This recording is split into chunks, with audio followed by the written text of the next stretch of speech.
Welcome to my channel लाओ करो तैयारी में आप सभी लोगों का बहुत बहुत स्वागत है। आज हम स्टार्ट करने जा रहे हैं नागरिक शास्त्र का घटना चक्र, जो आपको टीजीटी, पीजीटी, केवीएस, एनवीएस, जीएसएसपी के एग्ज़ाम के लिए बहुत ही फ़ायदेमंद होगा। तो ये जो नागरिक शास्त्र है, ये जो भी यूपी टीजीटी पीजीटी की भर्ती आने वाली है उसके लिए ये काफ़ी ही महत्वपूर्ण वीडियो होने वाला है। और आप लोग को पता ही है कि एग्ज़ाम में जितने भी 40 to 50% क्वेश्चंस होते हैं वो घटना चक्र के प्रीवियस ईयर से ही उठाए जाते हैं। तो प्लीज़ आप इस वीडियो को ध्यान से देखिएगा और पूरा देखिएगा। तो चलिए, इससे पहले कि हम पहले सिलेबस देख लेते हैं टीजीटी का। जो नागरिक शास्त्र है इसके मेन 3 पार्ट हैं। पहला है राजनीतिक सिद्धांत, दूसरा है राजनीतिक दर्शन और थर्ड पार्ट है भारतीय संविधान। तो हम आज इसका पहला पार्ट स्टार्ट करेंगे, राजनीतिक सिद्धांत। चलिए स्टार्ट करते हैं। चलिए, तो पहला क्वेश्चन है, नागरिकता की अवधारणा में किसने गुलामों को बाहर रखा है। जो नागरिकता की अवधारणा है इसमें गुलाम को बाहर रखा है, यानी गुलाम को नागरिक नहीं माना जाएगा। तो ये जो अवधारणा है ये अरस्तू की है। चलिए इसका व्याख्या देख लेते हैं। अरस्तू ने अपनी नागरिकता संबंधी अवधारणा में गुलामों यानी दासों को बाहर रखा है। अरस्तू इन्हें राज्य का नागरिक नहीं मानता है। तो अरस्तू जो है वो दासों को राज्य का नागरिक नहीं मानता है। दूसरा क्वेश्चन देखते हैं, किसे सभी सामाजिक संस्थानों में सबसे शक्तिशाली माना जाता है। जो सामाजिक संस्थान है उसमें सबसे शक्तिशाली कौन है। तो इसका जो सही आंसर है वो है राज्य। राज्य सबसे शक्तिशाली संस्था है। राष्ट्र, समाज और न्यायतंत्र जैसी सामाजिक संस्थाओं में से राज्य को सबसे अधिक शक्तिशाली माना जाता है। अन्य संस्थाओं का गठन स्वेच्छा या राजा के नियमों पर आधारित है, परंतु राज्य की सदस्यता अनिवार्य और उसके निर्णय बाध्यकारी होते हैं। तो राज्य बनने के बाद ही सारी संस्थाएं बनती हैं, इसलिए सबसे इम्पोर्टेंट जो संस्था होगी वो राज्य होगी। चलिए थर्ड क्वेश्चन देखते हैं। राजनीति विज्ञान सामाजिक विज्ञान का वह अंग है जो राज्य के आधारभूत तत्वों तथा शासन के सिद्धांतों का विवेचन करता है। यह परिभाषा किसने दी है। तो यह परिभाषा किसने दिया है, पॉल जेनेट ने दिया है। पॉल जेनेट कौन है, ये फ्रांसीसी लेखक है। इसके अनुसार जो है राजनीति विज्ञान वो सामाजिक विज्ञान का वह अंग है जो राज्य के आधारभूत तत्वों तथा शासन के सिद्धांतों का विवेचन करता है। चलिए अगला क्वेश्चन देखते हैं। निम्नलिखित को ग्रीक नगर राज्यों के नागरिक माना जाता है। निम्नलिखित को ग्रीक नगर राज्यों के नागरिक माना जाता है। किसे माना जाता है, तो स्वतंत्र व्यक्तियों के स्वामी को ग्रीक नगर राज्यों के नागरिक माना जाता है। चलिए, यूनानी नगर राज्य का आधुनिक नाम क्या है। जो यूनानी नगर राज्य है उसका आधुनिक नाम क्या है, तो उसका आधुनिक नाम राज्य है। प्राचीन काल में यूनानी विचारकों ने राज्य के लिए नगर राज्य सिटी स्टेट शब्द का प्रयोग किया है। यूनानी भाषा में इसे पोलिस कहते हैं। नगर राज्य को यूनानी भाषा में क्या कहते हैं, पोलिस कहते हैं। आधुनिक संदर्भ में राज्य शब्द का प्रयोग सर्वप्रथम इटली के राजनीतिक विचारक मैकियावेली ने 16वीं शताब्दी के प्रारंभ में अपनी पुस्तक द प्रिंस 1513 में किया है। तो पहले जो नगर राज्य था उसको पोलिस कहते थे, लेकिन जो आधुनिक राज्य की संकल्पना आई है इसको मैकियावेली ने दिया है। और ये कहाँ पे किया है, इनकी जो प्रसिद्ध पुस्तक है, इसको भी एग्जाम में पूछा जाता है। तो इनकी जो प्रसिद्ध कृति है वो है द प्रिंस। इन्होंने 1513 में उसको प्रकाशित किया था। इसका अंग्रेजी अनुवाद है द स्टेट। चलिए नेक्स्ट क्वेश्चन देखते हैं। शहर राज्य शब्द सामान्यतः इससे संबंधित है। किससे संबंधित है, तो प्राचीन ग्रीस से संबंधित है शहर राज्य। प्राचीन ग्रीस को ही क्या कहते हैं, शहर राज्य, नगर सिटी राज्य, पोलिस। देखिए ऊपर हमने क्वेश्चन कर लिया, पोलिस का मतलब निम्नलिखित में से क्या है, तो इसका सही आंसर हो जाएगा शहर राज्य है। पोलिस शब्द का संबंध किससे है, वही सेम क्वेश्चन रिपीट हो रहा है, नगर राज्य से है। देखिए यूपीजीआईसी प्रवक्ता में क्वेश्चन पूछा गया है। 9th क्वेश्चन देखते हैं। पॉलिटिक्स शब्द की उत्पत्ति पोलिस से हुई है, जो एक यूनानी शब्द है। पोलिस कैसा शब्द है, यूनानी शब्द है, हमने वो ऊपर ही देख रखा है। तो अंग्रेजी का जो पॉलिटिक्स है वो शब्द ग्रीक भाषा के पोलिस से बना है, जो प्राचीन यूनानी नगर राज्य का सूचक है। चलिए नेक्स्ट क्वेश्चन देखते हैं। निम्नलिखित में से कौन सा समुच्चय राजनीति विज्ञान के विषय क्षेत्र को परिभाषित करता है। कौन सा समुच्चय है जो राजनीति विज्ञान के विषय क्षेत्र को परिभाषित कर रहा है, तो इसका सही आंसर डी है, राज्य, मूल्य, सरकार, निर्णय निर्माण और राजनीतिक दल। ये पीजीटी परीक्षा 2003 में पूछा गया है। तो ये किसको दर्शाते हैं, राजनीति विज्ञान का विषय क्षेत्र कौन कौन सा है, राज्य है, मूल्य है, सरकार है, निर्णय निर्माण है, राजनीतिक दल है, शक्ति है, संघर्षों और सहमति का अध्ययन है। आधुनिक सिद्धांत के अनुसार राजनीति विज्ञान संस्थाओं एवं राजनीति का अध्ययन है। राजनीति विज्ञान क्या है? संस्थाओं एवं राजनीति का अध्ययन है। चलिए 11वां क्वेश्चन देखते हैं।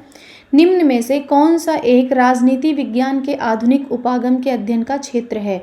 आधुनिक उपागम के अध्ययन का क्षेत्र कौन सा है? तो लोक जीवन।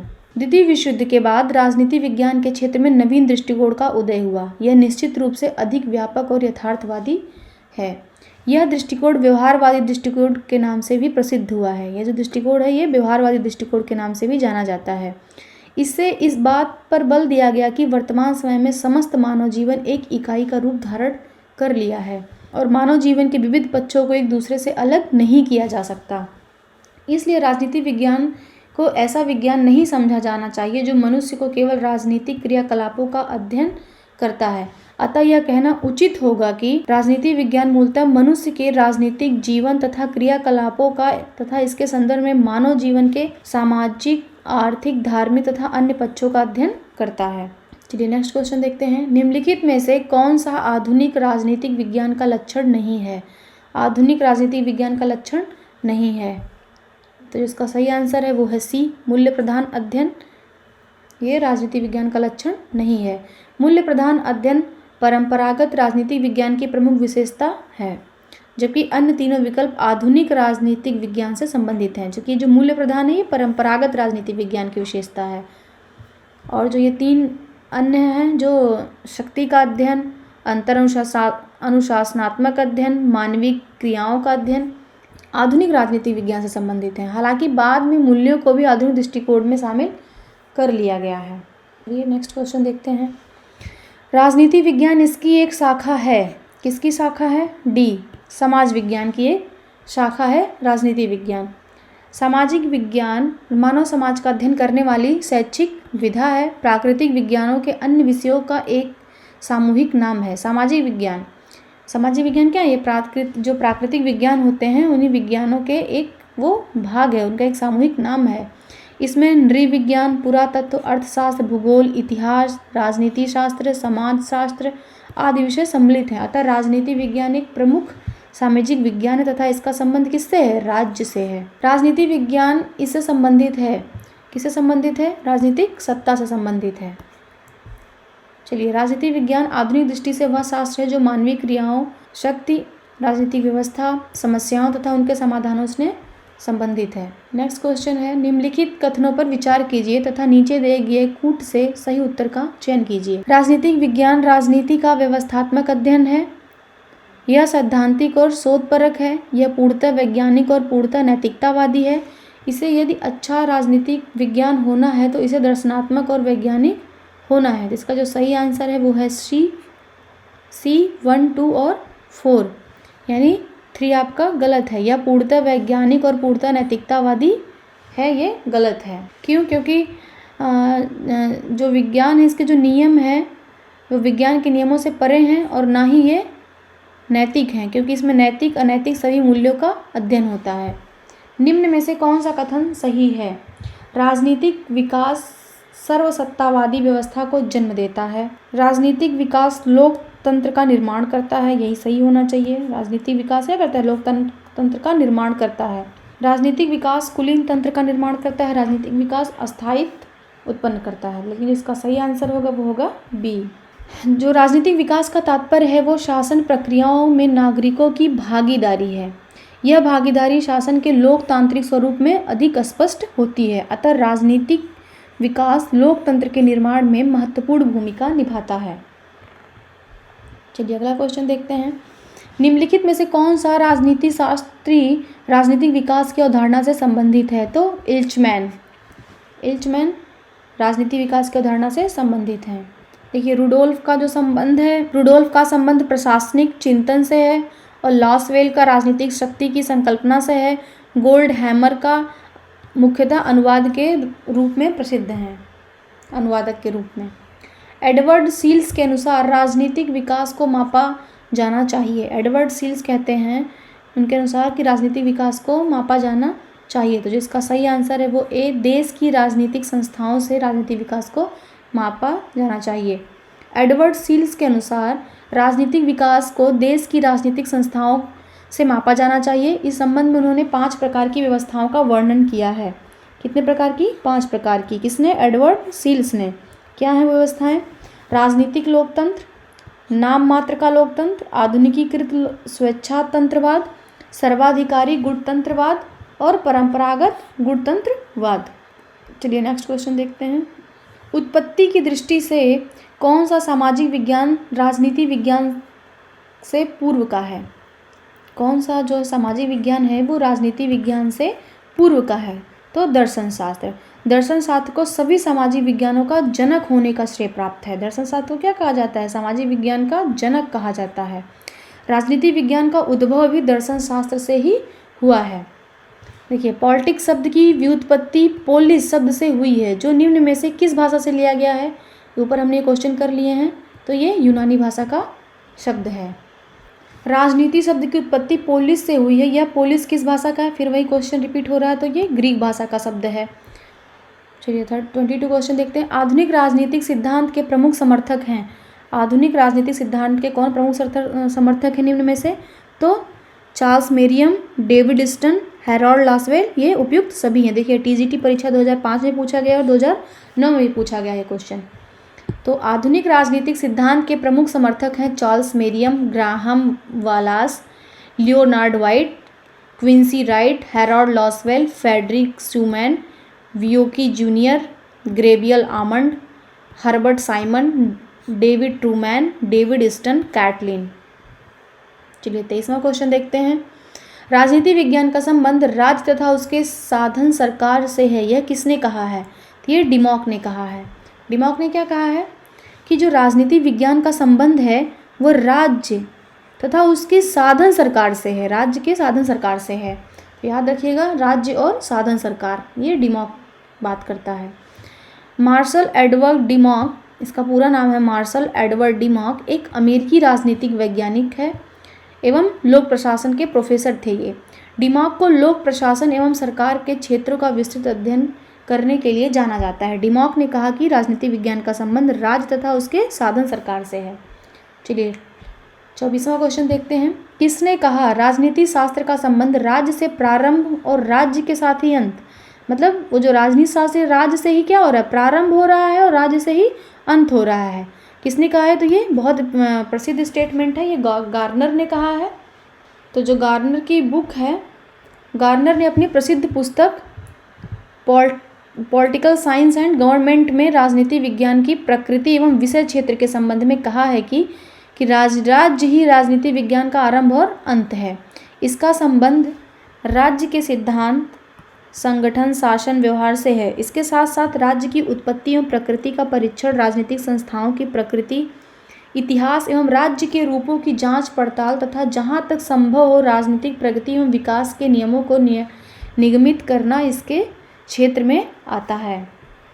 25वां क्वेश्चन देखते हैं। राजनीति शास्त्र का, देखिए फिर आ गया प्रारंभ और अंत, ये कौन कहेगा? गार्नर ही कहेगा। नेक्स्ट क्वेश्चन देखते हैं। किसकी उक्ति है राजनीति शास्त्र का आदि और अंत राज्य से है? आदि और अंत किससे है? वही प्रारंभ और अंत, तो गार्नर का है, पर हमने देख चुका है। किसने कहा कि राजनीति विज्ञान का राज्य के साथ प्रारंभ और अंत? सेम रिपीटेड क्वेश्चन है, गार्नर ने कहा है। देखिए यूपी पीजीटी 2016 में पूछा गया है। देखिए नेक्स्ट क्वेश्चन है। राजनीति शास्त्र के अध्ययन का फिर आरंभ और अंत, वही पूछ लिया, तो किसने कहा? ये गार्नर ने कहा है। बहुत ही इंपॉर्टेंट क्वेश्चन है ये, कितनी बार रिपीट हो चुका है, आप लोग देख रहे हैं। राजनीति विज्ञान का आप फिर पूछ लिया आरंभ और अंत, ये किसने कहा है? गार्नर ने ही कहा है। फिर राजनीति विज्ञान का प्रारंभ और अंत, सेम क्वेश्चन रिपीटेड है, गार्नर। राजनीति विज्ञान के अंतर्गत राज्य तथा सरकार का अध्ययन किया जाता है। राजनीति विज्ञान की यह परिभाषा किस विचारक की है? तो ये गिलक्राइस्ट की है। गिलक्राइस्ट क्या कहता है? देखिए कि राजनीति विज्ञान के अंतर्गत राज्य और सरकार का अध्ययन किया जाता है। तो राज्य सरकार की बात कौन कर रहा है? गिलक्राइस्ट कर रहा है। तो राजनीति विज्ञान के अंतर्गत राज्य और सरकार दोनों का ही अध्ययन किया जाता है। राज्य के बिना सरकार की कल्पना नहीं की जा सकती, क्योंकि सरकार राज्य के द्वारा प्रदत्त प्रभुत्व शक्ति का प्रयोग करती है। राज्य ही क्या करता है? सरकार को शक्तियाँ प्रदान करता है, और सरकार के बिना राज्य तो एक अमूर्त संकल्पना मात्र है। अगर राज्य नहीं, सरकार नहीं है तो राज्य क्या है?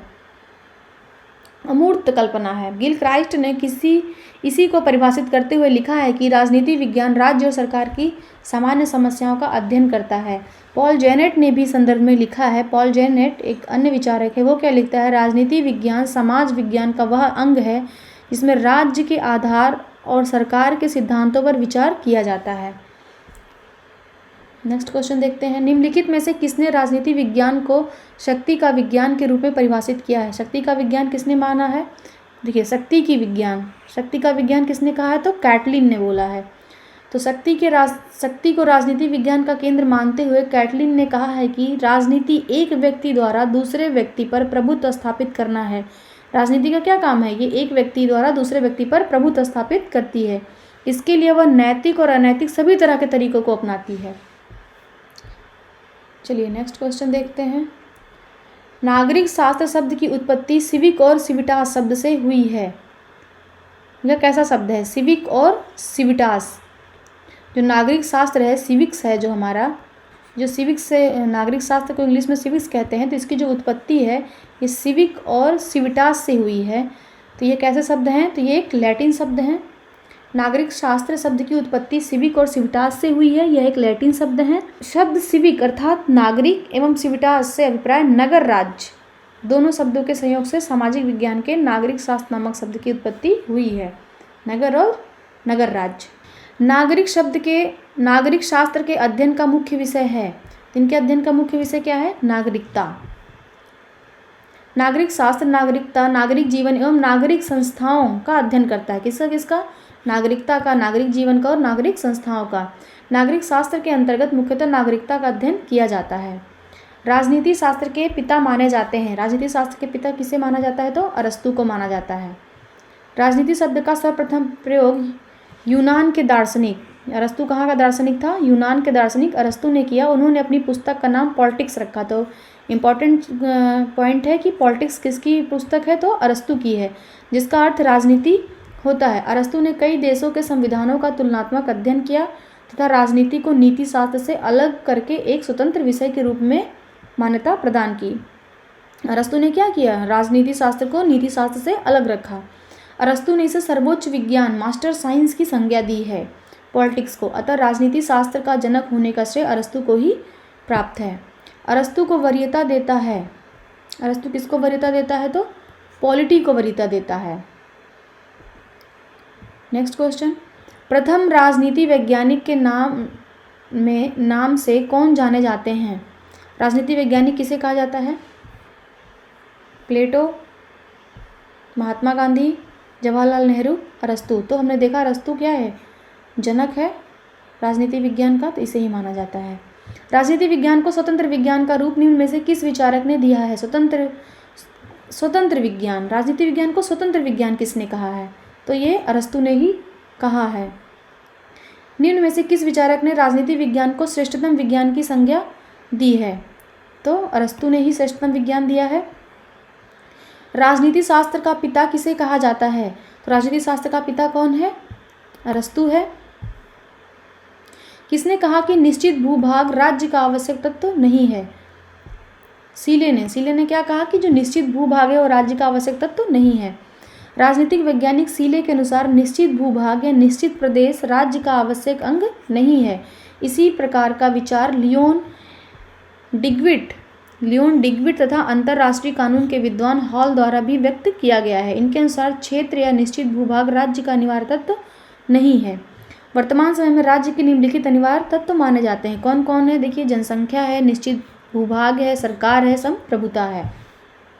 42 क्वेश्चन देखते हैं। निम्नलिखित में से कौन सा विद्वान निश्चित भूभाग को राज्य का अनिवार्य तत्व नहीं मानता? सेम रिपीटेड क्वेश्चन है, तो कौन नहीं मानता? तो सीले नहीं मानता है। किसने कहा कि बिना भूभाग के भी राज्य का अस्तित्व रह सकता है? कौन कहेगा? सीले ही कहेगा, क्योंकि ये नहीं मानता है निश्चित भूभाग को। निम्नलिखित विचारकों में से कौन भूभाग को राज्य का अनिवार्य तत्व नहीं मानता है?